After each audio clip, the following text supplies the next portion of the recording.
नमस्कार, स्वागत है आपका आपके साथ मैं आकांक्षा।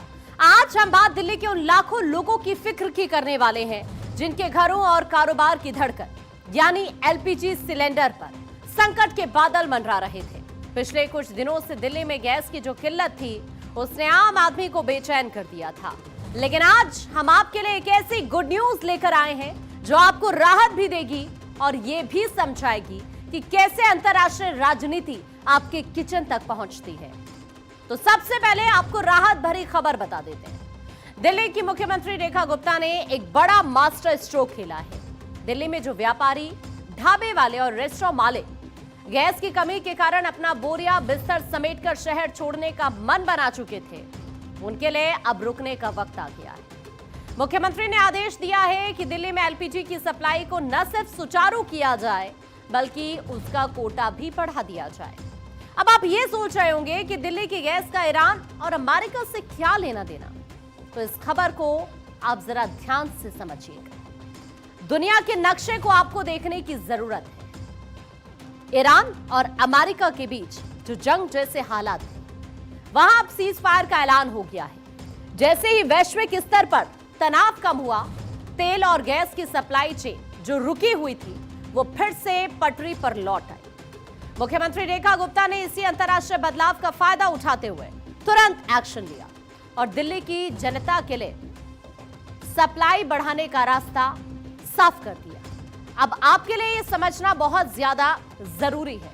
दिल्ली सरकार के मंत्री मनजिंदर सिंह सिरसा जो आंकड़े पेश किए हैं उन्होंने, वो हम आगे आपको बताएंगे, लेकिन कैसे ये पूरा का पूरा जो क्षेत्र है, चाहे हम ईरान की बात करें चाहे हम अमेरिका की बात करें, देखिए दोनों के बीच में जो अभी हालात बने उसी का ये इंपैक्ट था कि आपने देखा कि दिल्ली में, न सिर्फ दिल्ली में बल्कि पूरे भारत के अंदर इसका कहीं ना कहीं इंपैक्ट नजर आया।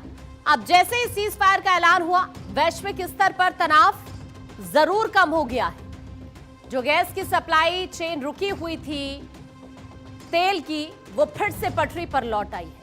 मुख्यमंत्री रेखा गुप्ता ने इसी अंतर्राष्ट्रीय बदलाव का फायदा उठाते हुए एक्शन लिया और दिल्ली की जनता के लिए सप्लाई बढ़ाने का रास्ता क्लियर कर दिया। दिल्ली सरकार के मंत्री मनजिंदर सिरसा ने जो आंकड़े पेश किए हैं वो जानना आपके लिए बहुत ज्यादा जरूरी है।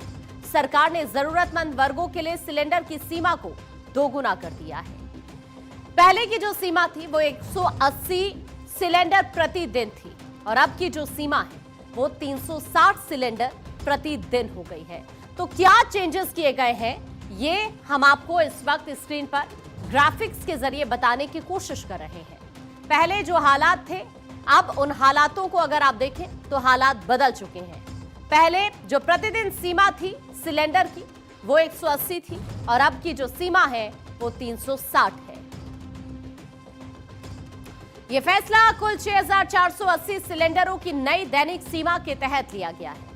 आइए देखते हैं कि सरकार की प्राथमिकता सूची में आखिर कौन कौन है, किन सेक्टर्स को प्राथमिकता दी गई है। ये इस वक्त आप स्क्रीन पर देख रहे हैं।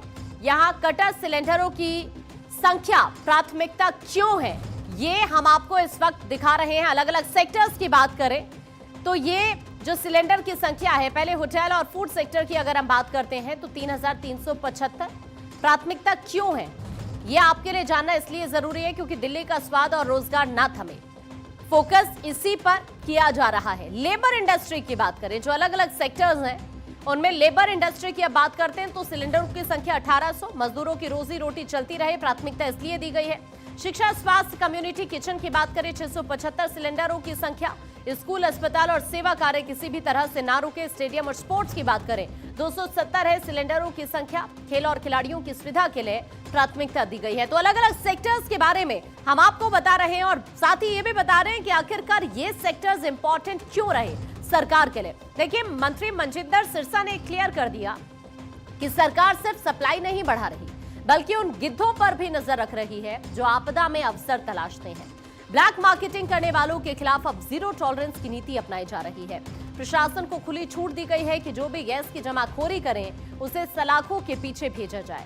अक्सर हमें लगता है कि दूर देशों में हो रही जंग का हमसे कोई वास्ता नहीं है, लेकिन आज की खबर यह साबित करती है कि दुनिया के कोने में चली सीज फायर की एक कलम दिल्ली के किसी हॉस्टल में रहने वाले छात्र या ढाबा चलाने वाले व्यक्ति के चूल्हे में आग जला सकती है। यह दिल्ली सरकार की संवेदनशीलता और अंतर्राष्ट्रीय कूटनीति के सही समय पर इस्तेमाल का परिणाम है। उम्मीद है कि अब दिल्ली का कोई भी नागरिक गैस की कमी की वजह से पलायन नहीं करेगा।